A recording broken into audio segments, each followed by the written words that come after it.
do this, you're gonna mess things up. But Yep. so we also see things like that. So the whole Rarity investigates episode, where she's finding clues and everything. That Dash is like, this is a waste of time. What are you doing? You're not helping at all. And like, no, Rarity's seeing little things that other people weren't.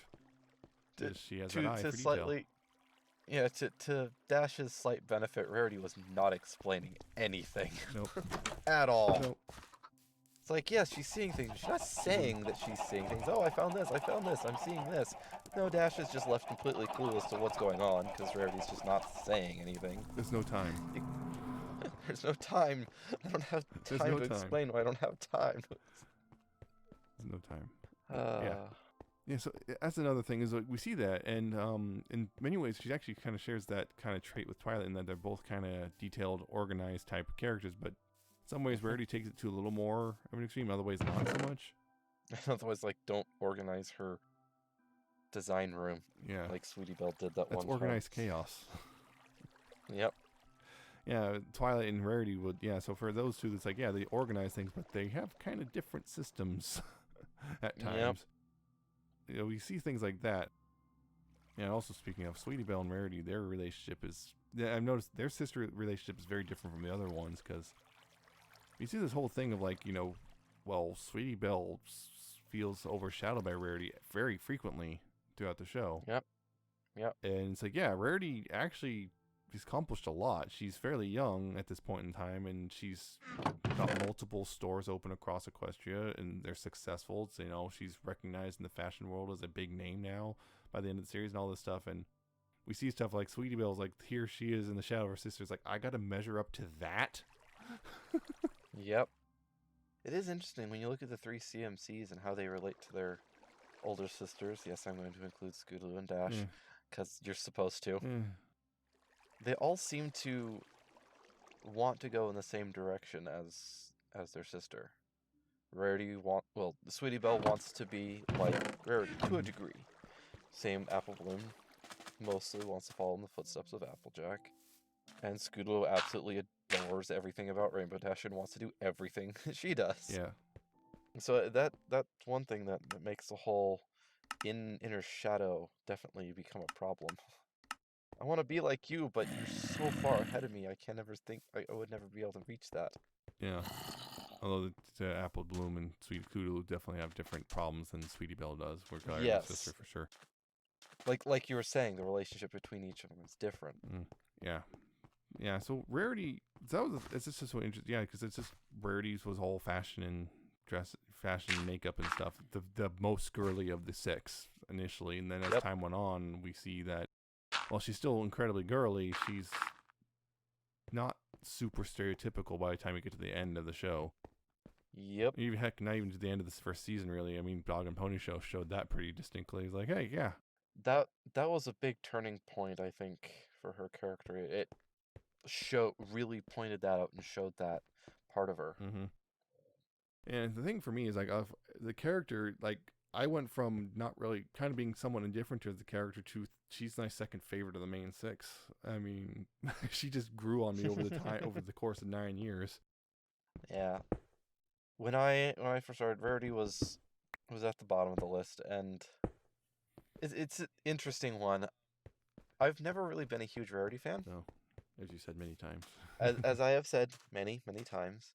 And in the beginning, when I first started watching it, yeah, she was pretty far at the bottom of my favorite main six list, because the personality type, the dresses and the fashion and the prim and proper is really not a character type that I enjoy. But she did definitely start growing on me. At first, through the first season or so, it was definitely it's a Rarity episode, great. Yeah. But that stopped. That definitely stopped. She's still not my favorite, just simply because, again, even with a really, really good character, she's still, the prim and proper, fancy dresses character, and that's just not my type. But she is a very, very good character, especially after everything else that they've done with her and how Tabitha has grown the character. She is a joy to watch. So it's it's tough to place her. It's definitely not my favorite. I have other ones that are easily more favorited, but she's right there with the whole group. Yeah.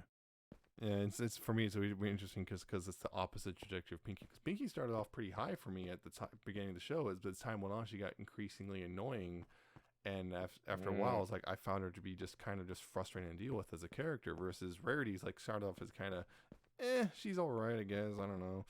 To now it's like I love her character so much, and she makes me laugh a lot. And now it's like, yeah, Rare twice, sure, I'm down. I'm down with that. That's my Yeah, second favorite I'm shit. certain I'm certain certain fanfics have definitely helped that Oh yeah. as well. That was Like a also one of the things certain that surprised me. Is like Rarity and Twilight don't actually get a whole lot of episodes together until that one that happened way late in the show. Mhm. Like sure they're doing stuff, but like never just the two of them, which is interesting. Yeah, Rarity's dynamic with the other characters can be. I was always it's often very entertaining. I mean, with her and Applejack, it's all kind of initially it was kind of sniping at each other a little bit, but now it's like, well, they still kind of do argue, but it's like a lot friendlier, and of course that's why a large chunk of the shipping with those Yeah. two. But yeah, those two is just it's just that the polar opposites just kind of somehow find common ground. Yeah, I still wish that those two were more promoted officially as a Well, ship, they're in but Equestria girls. yeah, yeah. Whereas her and Fluttershy, we see that they're very they're supposed to be like real close friends and everything. They had their weekly spa trips. It's it's a very quiet thing. It's like yeah, it's this thing is like you can see that Fluttershy actually enjoying listening to Rarity talk about whatever dress thing she's doing right now, and Rarity having a nice time with some bouncing stuff off someone else who's willing to listen. Yeah. Fluttershy, I think, is out of the main six, Fluttershy probably has a fair amount in common with her with the whole the girly side of things. Yeah. I think Fluttershy has the most, so that's where they really connect with their spa times and stuff like that. It's because of that shared connection there. I mean, also heck, there's a couple that Rarity and Pinky wind up having a interesting dynamic as well. That was one of those. I think that was a very. I was just kind of surprised to see those episodes. There was Rarity and Pinky, like how well they work. Trying to remember which ones. Good ones. Let's see, or at least moments. There was the like when Fluttershy went crazy with the assertiveness training with Putting Iron her Will. hoof down. Yeah. Trying to remember the Rarity Pinky moment in that Rarity one, and though. Pinky in there, they were the two kind of. It was Fluttershy, and then here's Rarity and Pinky. Were like, hey, you need to cut it out. They're the ones who kind of. They're kind of. This was right after shortly after which episode that was the last roundup where Rarity and Pinky were stranded together. Yeah, because when I first thought Rarity and Pinky together, that's what I thought first was them getting stranded and Rarity just really not having a good day. and just I remember a lot of people use that as this is because people notice we go from there to putting your hoof down. I guess they really bonded while they're in the desert. Then the other stuff like the episode where Pinky's trying to get Maud a present and whatnot and has to trade a party cannon. There's that, where Rarity emulates Pinky, which was like, oh yeah, with Rarity shooting around like with the Rarity ball. Yeah, the Rarity ball. That was a good one.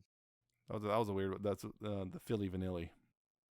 Pinky kind of getting a little overboard with talking to Fluttershy and Rarity just whapping her with a newspaper. I have that screen capped. Yeah. That's great. Oh yes, no, that was in the clip Bad episodes. Oh yeah, it was. Yes, the point. I'm surprised I brought that one up because so many people hated that episode because Pinky's out of character. She's not though, guys. She's not. Yeah, you can kind of see. But anyway, getting back to Rarity herself. Rarity and Dash is also an interesting dynamic. Yeah, Rarity and Dash, because it was I guess they brought it up at the very end. Sort of it was supposed to sort of be an opposites attract kind of, or just they're supposed to be opposites. They brought it up at the end of the show. It was like, how are you two friends? Yeah, they had a whole episode about that. Yeah, because I mean, season one, their first real big interaction between those two, particularly, was of course Sonic Rainboom. That was the big one with those two. Yep. But later on, there was episodes again. Rarity Investigates was the big one there. That was a really big one. Towards the end with the two of them, like Are you sure you two are friends? How are you? You have nothing in common. How are you friends? And yeah, so it's interesting. But I think personality-wise, the two of them play off with like Dash is all. Again, Dash is not a detail pony. She does not sweat the No. details. She's like, Nope. okay, this is a thing. I'm just gonna do it as fast as I can. And Rarity's like, no, no, no, no, no, no, no. We gotta look at everything around here and make it better, do it better than that. Yep. And so you can see that. So that dynamic works really well. They play off each other pretty well just because of that sort of thing. Where yeah, Dash is very impatient. Rarity's just kind of gotta take your time. Yep. Yep. And Rarity and Twilight, Yeah. like I said, they both. Rarity and Twilight, they have a lot in common with their, like you said, the detail-oriented part. Mhm. They work together fairly well. What's actually interesting to me is fandom stuff. I remember for a while people were trying to put the idea up of, well, either Twilight or Rarity, one or both of them having OCD, which is like, that's a headcanon that feels like it came from, you don't really know what OCD is, do you? Because OCD, like a lot of people are like, oh, I have OCD, haha. No, you don't. No, you don't. You're not sitting there, doing the same task over and over again because you can't get it exactly right, and knowing full well this is a waste of time, but you can't stop yourself. It has to be this way. That sort of thing. It's OCD is not a fun time for people with it. No. A lot of people mix up the whole. Most humans really like patterns, and when things follow a pattern, so they'll try and match a pattern. That's not OCD. Sometimes you'll see it and go, I really want to make those things match up. That's not OCD. Yeah. It's not OCD just because you like your television volume at intervals of 5 and 0. Exactly. That's not OCD. That's just I just like things to be consistent. Like nice numbers. I like nice consistent things, and 17 is not consistent. No, take it to 20 or take it to 15. Yeah. And that it's but that's not OCD. But yeah, so it's like I've seen that. I saw that pop up and like that's really not a thing for her. Yeah, she's detail oriented, but that's not really a thing for her. But yeah, also fun thing about Rarity, of course, one shiver, she goes over dramatic on anything. It's always funny. Yeah, or she just loses it. Crazy Rarity is the best. Crazy Rarity is the best. I mean, her just crazy couch. She just warps in. Possible thing. Or isn't the main thing about you when she gets the cloak and when they walk in, she's got all the ice cream and she the cloak and just bundles up, pulls it over her head, this ball. Yeah. Couldn't at least someone pretend it looks nice. Or then she does it with the dress too. Oh yeah, she flips the dress over her head. Yep. Butt sticking out. And then there was the episode where she plays guitar. Oh yep. Oh goodness. Because that's a bit of grabs it and just shreds on the bit of stress guitar. Relief. Yeah, Rarity is a phenomenal character. Honestly, I can see it's like one of those things that initially is like I don't get why people like her so much. She's not that great. Oh, okay, I understand now. just keep watching. You will understand. Eventually, it's like, oh yeah, I can see why now. She's a great character. Yeah, she really came into her own as in general, just to the point of like, yeah, she's become practically a fandom, darling. Yep. In a weird way, she's like, I don't anymore. You don't really see too many people too negative on Rarity. I don't think anymore. Like other characters will inspire strong, positive, and negative feelings, but I don't see really too much strong negativity towards Rarity anymore. I think largely because Tabitha's performance as her worked really well. Tabitha effect. How dare you say anything negative towards Tabitha? It also associates with Luna. Mm-hmm. Don't you dare say anything bad about Luna. Don't you dare. It's interesting. Rarity and Luna have very, very few detractors. You don't really hear anything because the whole, like we're joking, don't you dare say anything bad about them. I haven't actually heard many people actually use that phrasing or that attitude towards Rarity or Luna, but I have heard that towards Fluttershy, which does have people who really don't like. It's like, huh. Yeah, I'm on record saying I find Fluttershy kind of boring very frequently. I think I inspired more than one discussion off that when I just publicly say, I think Fluttershy's kind of boring. What? dare you? You can't say mean things about Fluttershy. I can. And I have. I shall continue to do so. Yeah. She's weak and helpless. So other people have to defend her. I give up. Okay, you win.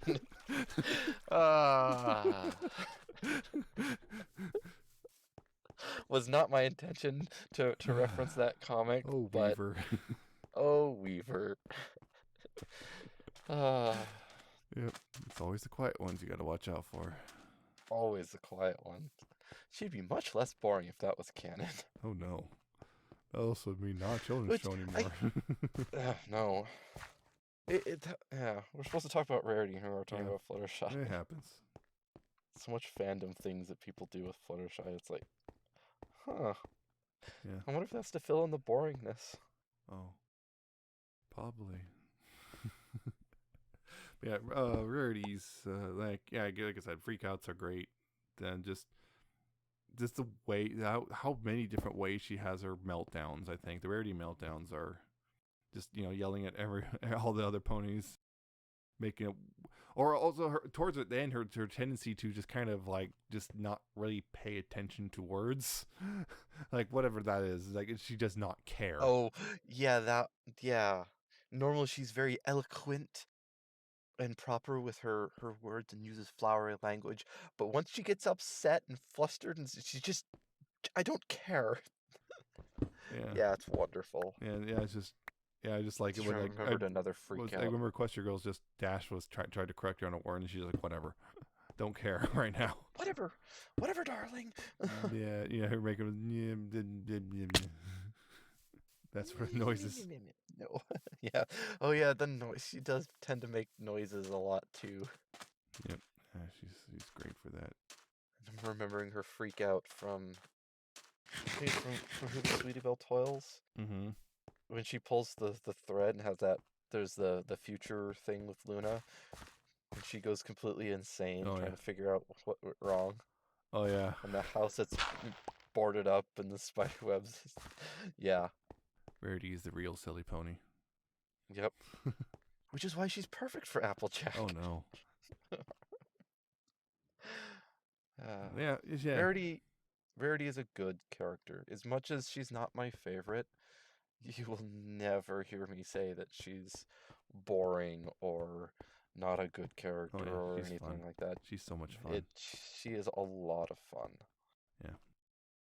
Can't think of much else really without repeating ourselves too much. Without continuing to repeat ourselves. Yeah, probably something will pop in my head and oh man, I wish I brought that up, because there's always something like that with her. There's always something. We have 9 years of content to go off of. Yeah. That's it for, I guess, Rarity stuff. She's a great character, and we'll see. Hopefully, Pony Life and G5 both do her justice. Yeah, we'll see how things go. Yeah, because you've seen those Instagram things, right? It's like, what's going on? Yeah, I don't know. Why is Twilight working out while Dash pigs out on the couch? What's going on? I'm so confused. I don't know. Help! I don't like change. I think Applejack was confused too with that one. Pinky meditating. But anyway, that's the discussion. So we'll go ahead and move on to the fan content, which again, if you want to check out the fan content yourself, go to pony411.libsyn.com/show notes and the links for it will be there. So we'll go ahead and start with some music. Yes, music. There's 2 songs that I want to feature primarily. And I guess we'll just jump into the first one, which is Acoustic Whole Notes, Fashionably Late.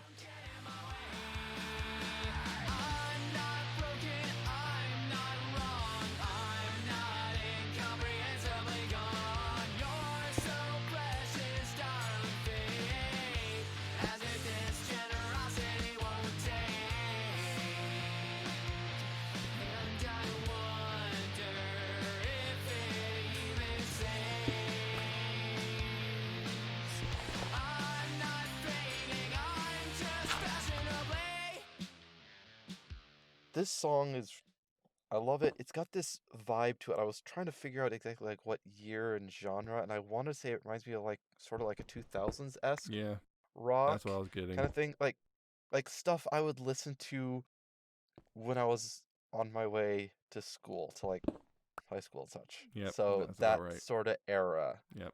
middle school, high school kind of thing, back in the 2000s. It is really good. The guitar work is impeccable. Absolutely love it. The vocals are pretty good too. I think slightly amiss is doing the vocals for Gives a Whole Note on this one.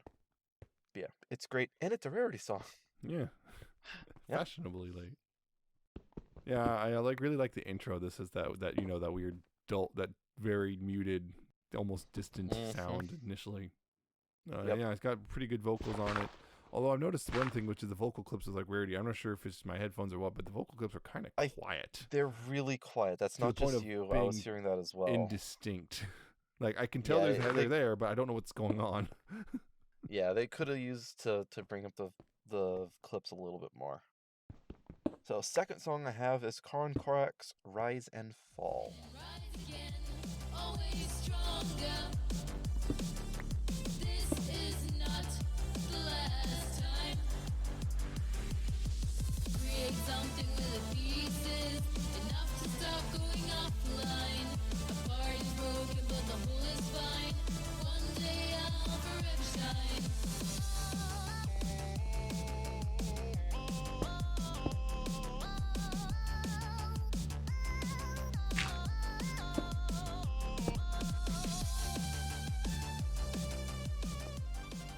This is a sort of D&B-esque song.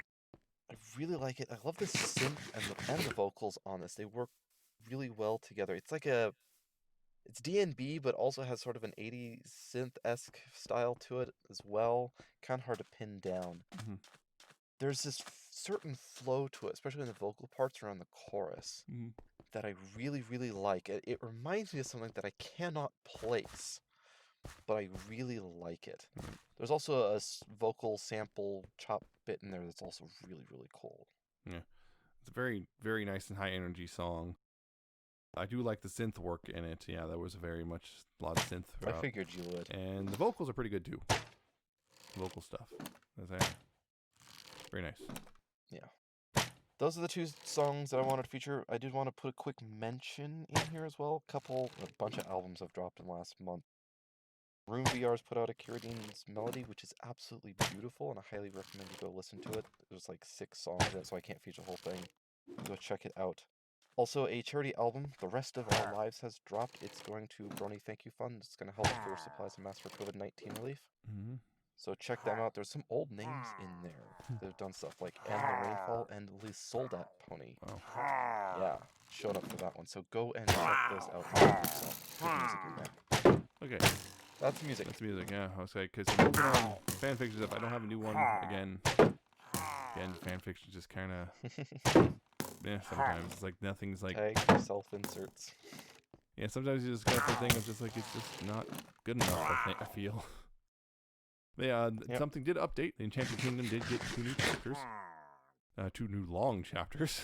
Yes. I think it's the end of the arc. It is the end of Act 2. That is going to be confirmed at the end of the author notes. Yes, it's basically Twilight, Rarity, and the rest of the town of to, well, rescue Luna. Get Luna to rescue herself, I guess, technically. Yep. And that's a big thing. It's like, oh yeah, it's also Wakanda and Rarity working through some issues that have been unspoken up to this point. God, there was one particular scene when that one came up that I kind of chuckled a bit. When they find that out and then Nightmare Moon shows up. Oh yeah. What Twilight does. Wait your turn. The big bad shows up like, no, we're gonna deal with this first. You're not as important. Me? Do you not shut up? Yep. They were very good chapters. Yeah. So it's a great thing, and we'll see how I guess Act 3 goes. Okay, so that's the Enchanted Kingdom, still great. And since we did that means we're at the end of this episode. Yep. And management come in under time, I guess, for once, in the first time in a while. For once. Not that much under time. Yeah, but better than going 20 minutes over again. Yeah. Anyway, I hope you enjoyed it. And I hope you continue to tune into us. You can do so via pony411.com. if you want to. That's where you find our new episodes and subscribe to the RSS feed and whatnot. You could also check us out at many other sources, which are listed at the top of that website, including apparently Deezer, iTunes, Stitcher, YouTube, and Google Play / Google Podcast, because that's changing. Yes, Google Play Music is dying. Yeah, Google's taking another service of theirs and taking it off back and shooting it again. Because that's what Google does. They just can't seem to decide what they have, like 4 different messaging apps now. 4? I thought it was like 6. I don't know. Anyway, it's too many. But yeah, you can find us on any of those services. You could search for Pony411 on any of those and find us and subscribe. With Google Play, play.google.com/music for now. Google Podcast is on there. If you search for us, it's automatically doing there right now. Libsyn is not updated yet, so it has not transferred over, and that's the end of things. And YouTube is youtube.com/pony411. You can like and comment, subscribe, all that stuff there, if you wish. You can also find us on Ponyville Live, ponyvillelive.com, if they're still around. I mean, they're kind of flaky, shall we say. And we're also on the radio station Ponyville FM, where you can tune in every Tuesday at 6 p.m. Pacific, 9 p.m. Eastern, and find us there, along with a bunch of live DJs and various fandom music all throughout the week. You can also contact us via email, pony411podcast@gmail.com, if you want to have questions, comments, criticisms. What do you think of Rarity? Is she a great character? Are we wrong? Are you that one person who actually dislikes Rarity heavily, and you can tell us why she's so awful? Don't. No, it's not if we're wrong. It's like, is she a good character or are you wrong? So you can do that. News tips if you have, or some project, fan project, whatever. If you want to talk about that, if we think it looks good, we'll talk about that too. Why not? So just drop us a line there. You can follow us on Facebook, facebook.com/pony411. Like us there. See new episodes that come out. Try to ignore the fact that Facebook is responsible for genocide. Yeah, Facebook's not great. Yeah. Or you can find us on Twitter at Pony411. Like retweets, follow, all that stuff on there. It's our usual thing, although we aren't really using it that often right now, because it's like one of those things. It's like kind of feels really irresponsible to talk about random pony stuff while stuff's happening. But I don't know. Yeah, well, there's very important stuff happening. It's a weird time. We all follow personal Twitters. I'm at Nemesis Prime 1, and he's at Alcatraz with a 77T and an underscore at the end.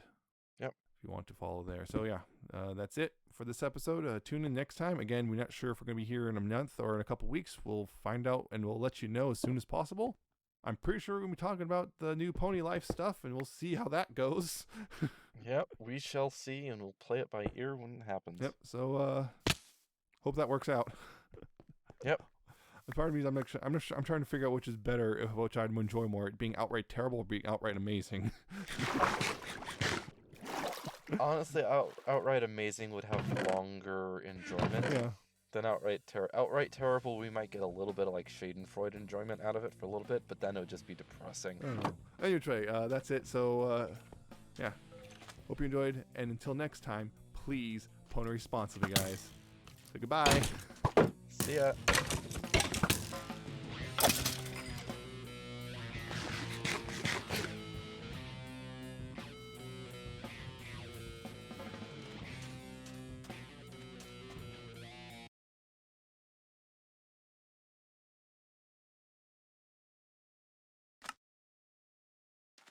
What is up, guys? It's the Sound Alchemist here with Gershwan! and today we're answering more questions in another episode of For the Greater. This is a video series where we answer the questions left by you, the viewer. If you have a question for us, simply comment down below. Put question in front of your question because we get to those questions first. And this question is by Mitch Osborne. He asks, okay, so he watched a video where the dwarves from Lord of the Rings faced off against fantasy dwarves, and it got him thinking.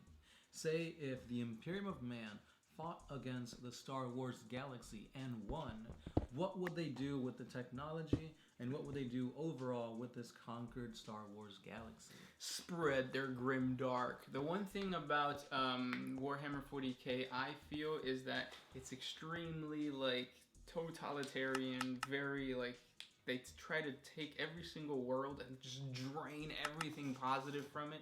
So What was? So spoiler alert if you haven't seen the Star Wars. Yeah, if you latest haven't movie. seen it, go forward like 5 minutes. But basically, it's gonna be like the planet that they were on, the mineral planet, where they ended up getting saved. That would just be completely drained. All those red crystals would, be mined. Yeah. Places like Hoth, is it? Or yeah, the snow planet or whatever. Again, mined. Wherever the Ewoks are from, Tatooine? No. Well, wherever the Ewoks are from, that would be completely like burnt down, and you would see like huge hive cities. It would change the entire Warhammer 40 or space. It would change the entire Star Wars universes in terms of each planet. I feel like the planets in Star Wars are so realistic. Yeah. In the sense of like you could see them as countries. Right. There's no fucking way I could see Catachan as a country here. There's no way I could see what's the other one? Fenris as a country here. They're loosely based off of things like the jungles, the Amazon, and all that kind of stuff. But in 40K, everything's trying to kill you. Where in Star Wars, that's not the case. Right. Ewoks don't always try to kill you. Right. Don't always try to kill you. Right. Sometimes. But with the whole technology thing, I think it'd be of great benefit to the Imperium of Man, because they'd have the use of kyber crystals, making more devastating Death Stars or like lightsaber-esque weapons, and also moving at light speed as opposed to like warp travel.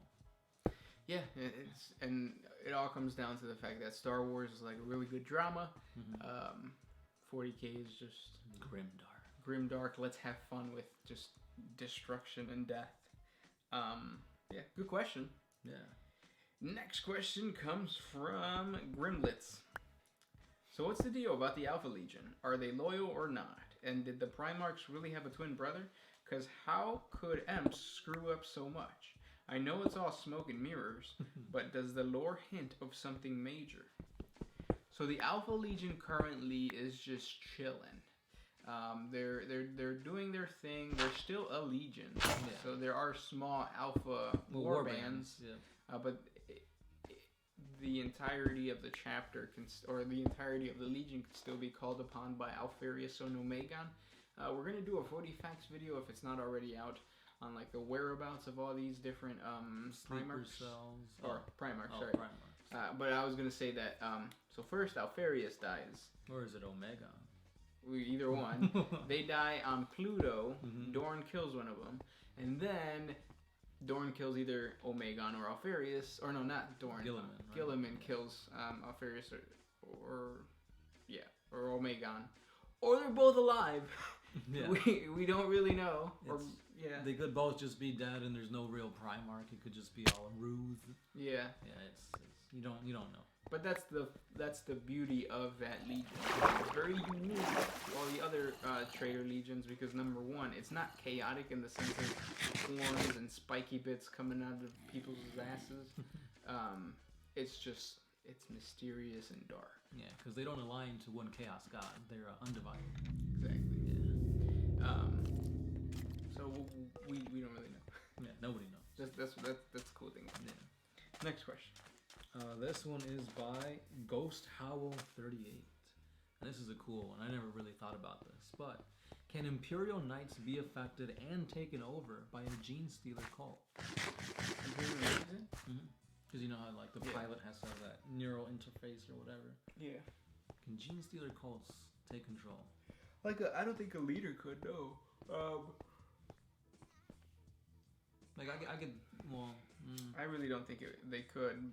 If you look at the vehicles that the Gene Stealer cults possess, they're just your standard trucks and whatever. Anybody can drive them. Yeah. They're true.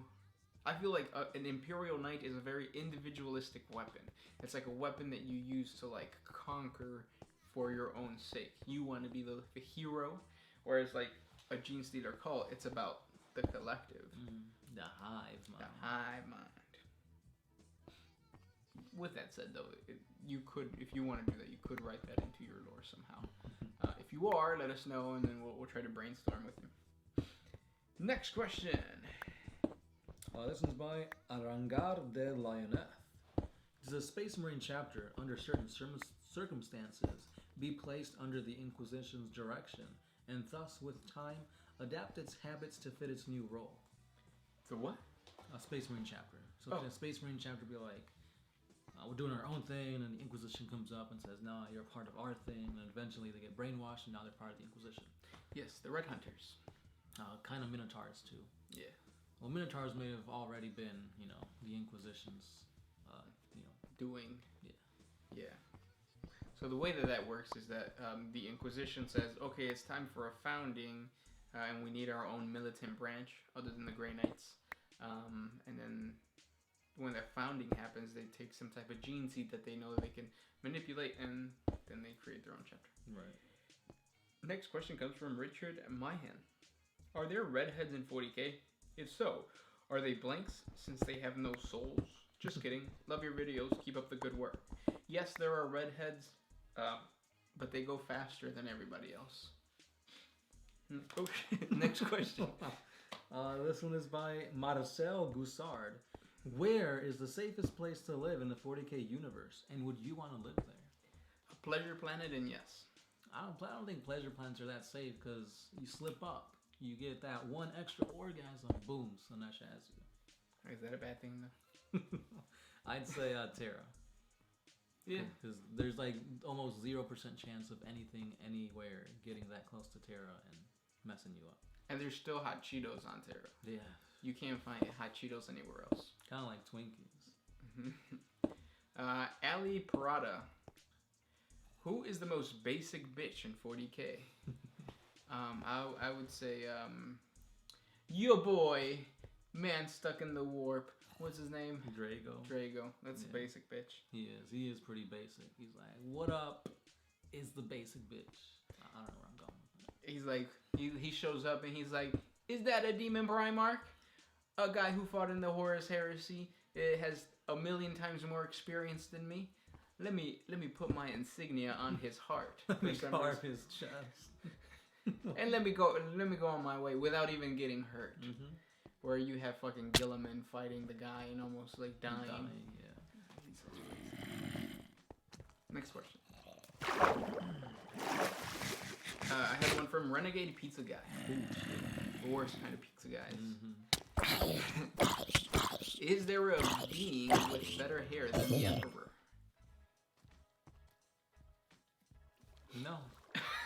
The Emperor has very luscious hair, and he has it everywhere, even down there. Next question.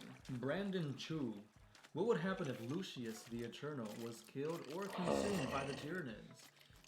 Canon mentions that his ability only works as a connection to the warp, so Necrons would not do this, but would the Hive Mind be able to do this?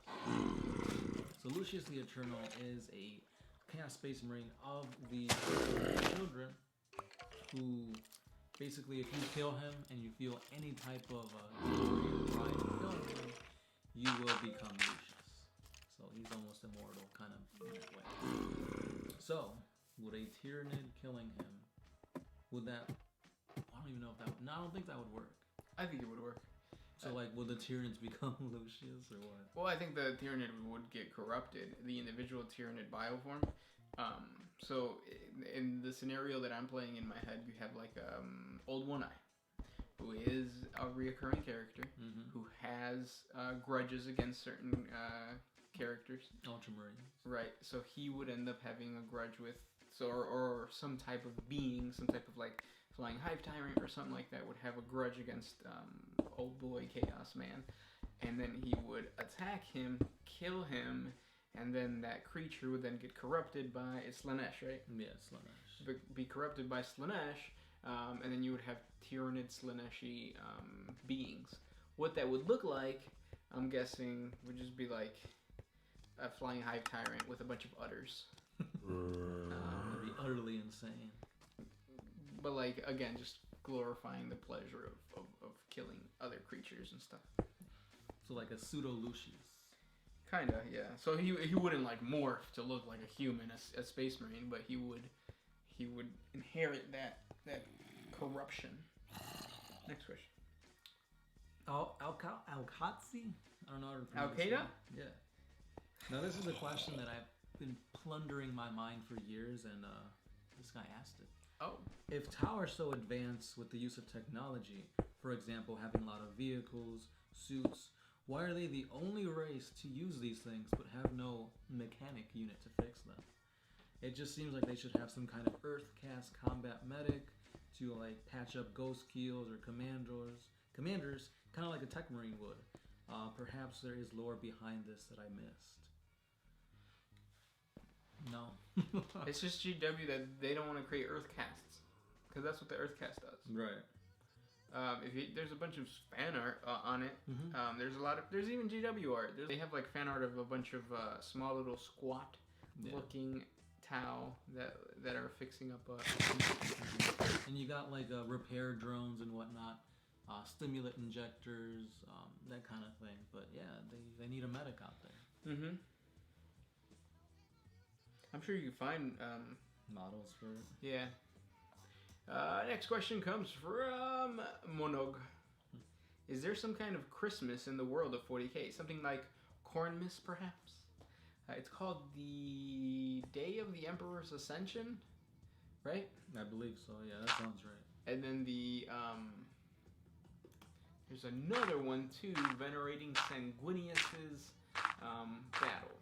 I think we covered this last year during around this time, right? Maybe.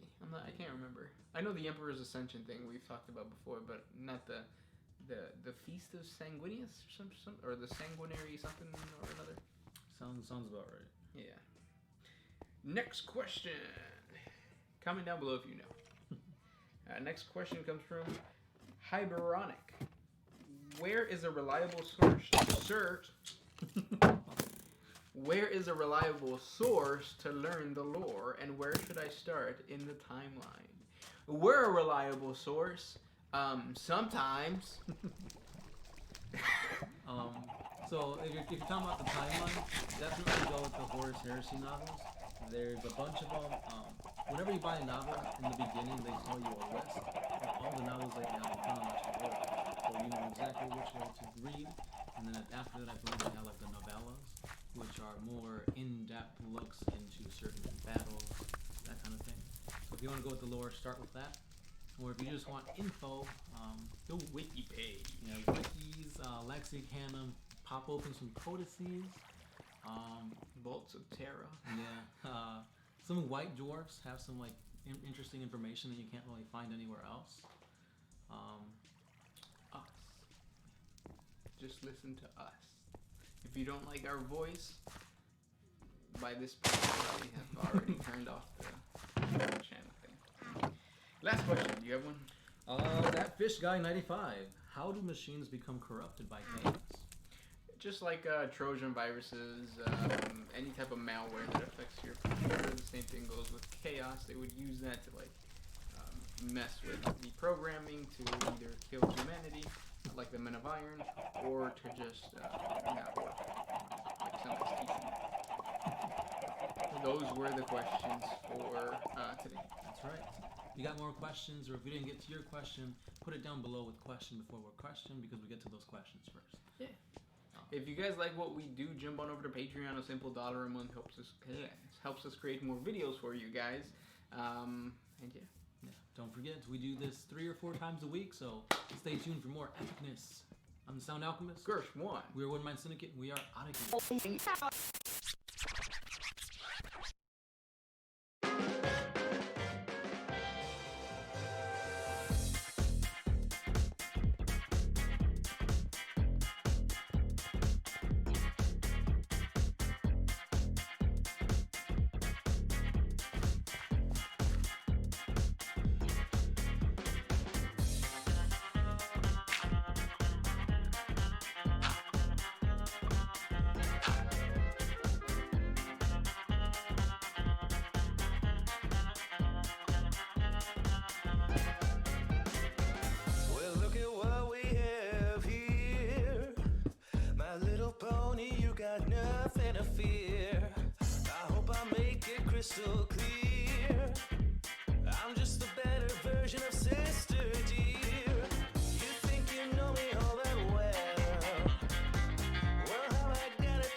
get to know you, be your friend. So you can come on over, anywhere else is gonna be colder. I guarantee the fun will never end. I guess you know me all too well. I've told you all there is to tell. I'm pretty black and white. I am the day and night, and always ready to ignite. So don't you touch that wire. This is how you set a fire. Now what have we learned? Because my flames are hot. You mess with me, you better not, or else you might get burned.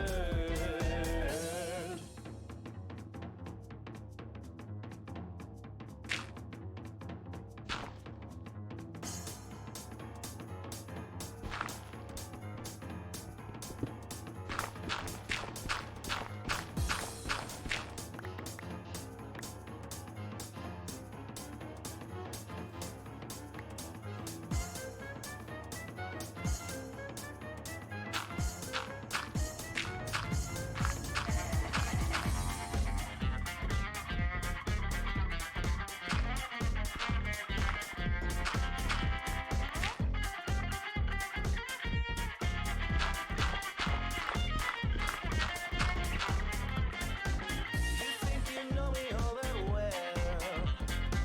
Well, how I got it till the tale. I'm pretty black and white. I am the day and night, and always ready to ignite. So don't you touch that wire. This is how you set a fire. Now what have we learned? Because my flames are hot. You mess with me, you better not, or else you might get burned.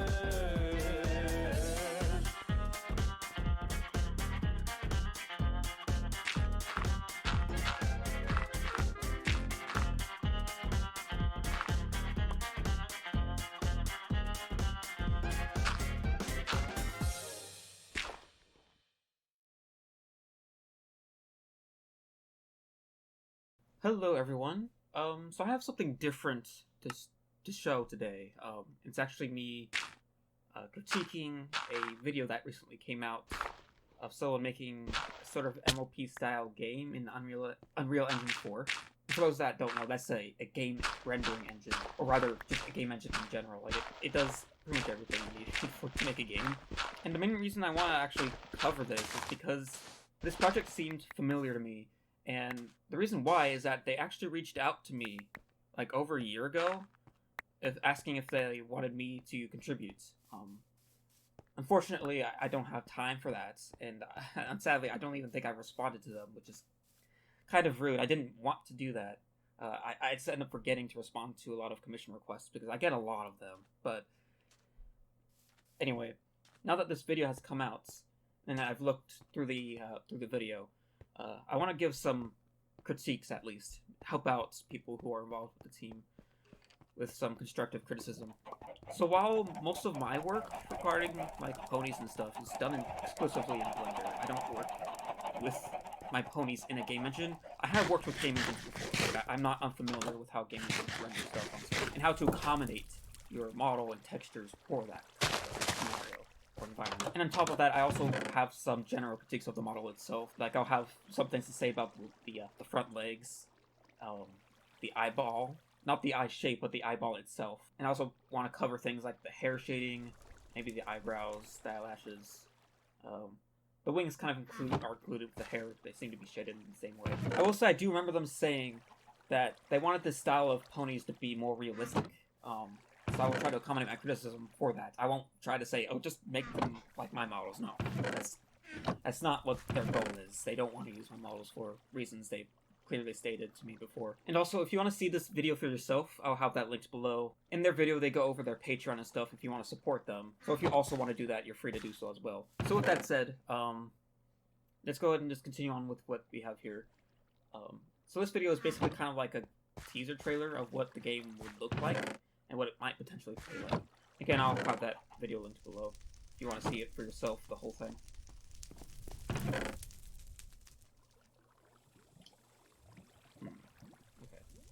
So in this shot, we got a really good idea of what the front legs look like. around the shoulder, and this is probably my biggest problem with the model. I get what they're doing, because my models are like this too, where, let me show you. So I have my model here, and I have my shoulders here. So what they did, and I also did this too, is I gave the shoulders a lot of room to separate from like the chest area, which horses in real life can't do this really, because they're not that flexible. They can't spread their arms or their front legs out like this. They can't do that. That's just how their anatomy works. But with these cartoon style horses or ponies, you want them to be flexible, especially if a character like Digibot here, obviously. But yeah, you want them to be flexible. So I have a clear separation between like the shoulder area and the chest. But there's a problem with how they did it here, and it's how the shoulder is angled. Like, it's like, you see the shoulder, right? It's angled like this. It's being pointed in this direction to like an extreme angle, while it's also having a clear separation from the chest. I wouldn't have done it this way. Doing these two things together, combined, makes it look like the leg's kind of broken, if you know what I mean. So if you see if you can get a zoomed out shot of the legs here. Yeah, like at the beginning of the video. To me, it just looks kind of broken. I don't know how else to really say it, because of how far the shoulder comes out forward in front of the model, and then comes back with the forearm. That's not the forearm. The upper arm. This is the forearm, upper arm, and that's the upper arm, forearm, feet. Yeah, that's basically anatomy. Take my jacket off. And again, the main reason I think they did this is because real horses don't have straight shoulders that just point down. Because again, my models aren't like this. If I were to reset the pose to default, my shoulders are basically just pointing straight down. They're barely angled at all, and that's with the purpose, is to make it not look broken when it's separated from the chest. So I do get the realistic intent, but I don't think the combination of having a clear separated shoulder from the chest, while having this very protruded shoulder like being pushed in front of their chest so far, is a good combination. It just looks broken. Comment on the hair here. I'll do that. Okay, now I just want to quickly go over the hair. I'm not too sure if Unreal Engine has any sort of more advanced shading for the hair that makes it not look as flat as this. But as it is right now, it's pretty flatly shaded. So from what it looks like, the hair has like layered meshes, which is sort of how my model does it. I model with the high poly hair enabled. If I were to hide just this simplified version, and then just show my actual hair that I use for rendering. My model is like this too, but you know, more of an extreme, because I don't have the limitations of a game engine in performance. My model has like layered meshes as well. As you can see, this is one of the top layers, and it's just a mesh, and it has just like transparency, basically hair strands that stretch out through the entire model.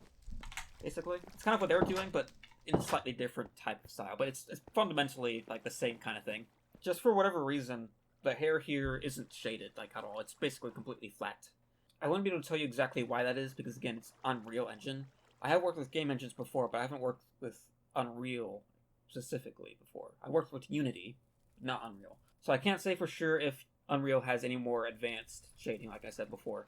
But assuming this is the best it can do, I would recommend, since you have layered meshes, basically like onion skinning of hair, I'll recommend two things. One thing is to basically like bake in shading through the color texture itself. So whatever color texture you're using for the hair, add some shading detail for like the strands and stuff. Make it look like the strands are separate, even though the shading itself isn't clearly showing that. Another thing that can help with that is to give the layers further back behind the front layer a darker tone, because since this is a game engine, you're probably not going to get a shadow cast onto like the back layers. It's probably not going to do that. So you want to also technically bake that in by making the back most layers more dark. And by darkening the back layers, you'd be able to see the back layers more clearly and more distinctly compared to the front layers, because you're seeing both layers here, but they're all like the same exact color, and they're not shaded at all, so they just look like a giant blob of purple. But if the back layers are shaded, you can see the darker lines through the front layer. You can have a clear separation. It'll look a lot less flat, even if you just do that and ignore the shading of the texture thing, or you bake in the shading and the texture itself. But yeah, that's generally what I have to say about the hair. I'm not gonna comment too much about like the art style of the hair in terms of like how it's shaped. Like, I don't have much to say about that because I'm more specialized in doing more cartoon stuff. This is clearly more realistic take on how you do pony hair. I'll also comment while we're on this shot. I think the lighting on the model itself can be improved as well, because for whatever reason, the model is extremely bright. And it doesn't seem to be directly like in the sunlight, it seems to be in the shade. So I'm not sure what's going on with the lighting engine there, but it's very, very bright and overexposed. And that's not really a good look unless you're intentionally going for that kind of effect. And I don't know if that's really intentional here. It's just Twilight walking through a forest, and it wouldn't like justify a overexposed shot, really. I don't think. And on top of that, the model itself isn't casting dynamic shadows on itself. I can understand like the hair not doing that because it has transparency and stuff. I can understand that being more difficult in the game engine environment, but I would like to see some shadows on the model itself because it looks, again, quite flat. Not as flat as the hair, but it's still pretty flatly shaded, despite the overexposure and all that. Because the direction of the sun would indicate that shadows would be casting on the model itself from its own model, if you know what I mean. So I would expect more dynamic shadows to be rendered here. Like, the directional shading is still here, so like you still get a darkness here, but it's not like an actual shadow. It's just like that part of the model, the face or the triangle there isn't facing the sun, so it's just not going to be lit. It's not because it's getting blocked. It's just the direction of the face. The dynamic shadows I'm talking about is even if the face is facing the sunlight, if there's something blocking it, it should get shading, and that's not really happening at all here. So that's something I think should be looked into. And also adding ambient occlusion would help too, but dynamic shadows would probably be a better effect to start with, in my opinion. I'm also not too sure what's going on with the hair here. It's like the hair is put into like a bun, and for whatever reason this piece isn't like attached to the bun. So I'm not sure what's going on there, if it's some sort of jiggle physics or if it's some sort of hair simulation that that Unreal Engine has that isn't properly working there, but it doesn't look too great with that piece not being attached, so something to look into, I suppose. I also want to comment on the eyeballs now. The general eye shape, it's a stylistic choice, the eye shape. I'm not sure if I'm all for it, but it is a choice, and it's mostly cosmetic, not necessarily a huge technical problem. I want to just specifically talk about the eyeball itself, and there's a few problems I have with it. The main problem I have is the size of the eyeball and where they're placed.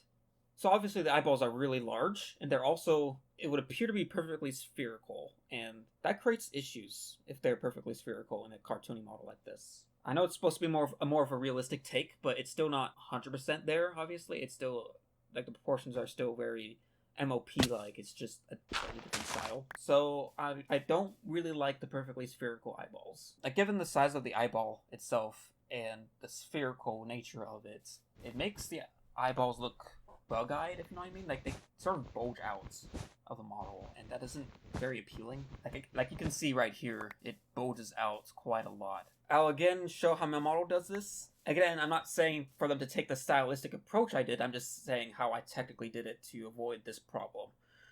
So if we take a look at my eyeball here, it's not a perfect sphere. Let me go ahead and just select the eyeball itself and just show that. My eyeballs look like this. So as you can tell, it's quite flat, but they are still able to rotate freely. Yeah. They're still able to rotate freely while keeping its shape. There's a trick for that even works in game engines, I'll show in a second here. That can keep like the physical geometry of the eyeball while also making sure it's still flat. I'm pretty sure that's probably the main reason they decided to go with a spherical shape is because of that technical limitation that they probably don't know how to get around. Maybe? That's just my guess. But the main reason I wanted this shape is to prevent stuff like the bug eye shape of the eyeball, and also to avoid a problem with the head shape itself. That a lot of models, actually, a lot of MLP models fall into this, is where, and the problem I'm referring to is where the eyeball takes up a huge amount of space on their head, makes the head shape look very